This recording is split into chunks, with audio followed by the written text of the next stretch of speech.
કિશન, કેમ છો બધા ખેડૂત મિત્રો? મજામાં થશો અને અમે લોકો મજામાં નથી, કેમ કે અમારે હજુ આ 1.5-2 વીઘા બાજરી છે, વાઢામાંથી જાય છે અને વરસાદ નથી રહેવાના કારણથી અમે વાઢી નથી શકતા અને બધી બાજરી અમારે બી બગડે છે.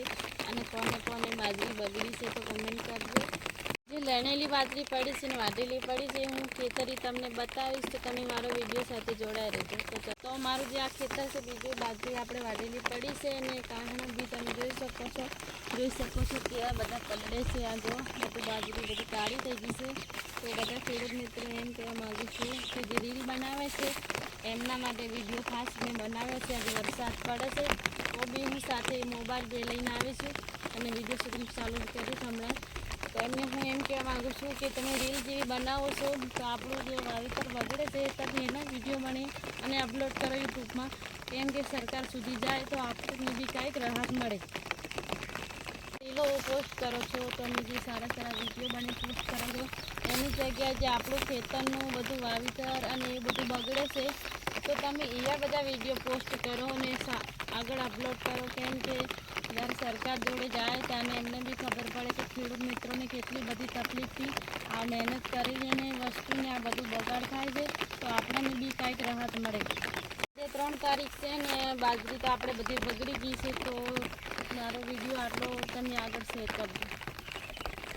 આપણે જે વાઢેલું ખેતર છે તો બધું વાતલ ગયું છે હમણાં વરસાદના કારણથી, અને જે સામે હું બતાવું એ બી છે પૂડા વાળેલા આપણે એ બી બગડી ગયા છે. તો ગાઈસ તમે જોઈ શકો છો જે સામેનું ઓલું દેખાય છે ઓલી સાઈડ બધા પૂરા બાતલ ગયા આપણે તો બાજરીના.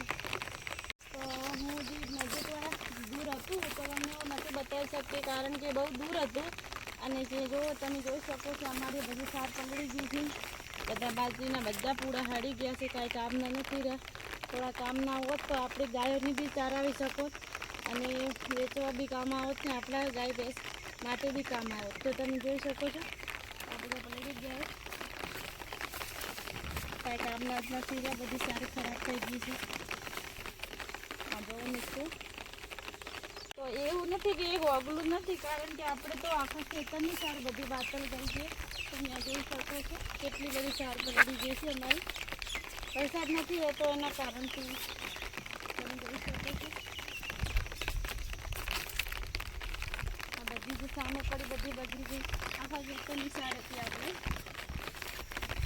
બહુ બધું નુકસાન થઈ ગયું 3-4 ખેતરમાં. અહીંયા તો વાઢામાંથી બી બગડી ગઈ અને જે અમારો જે લણેલો પાક હતો એ બી બગડી ગયો છે.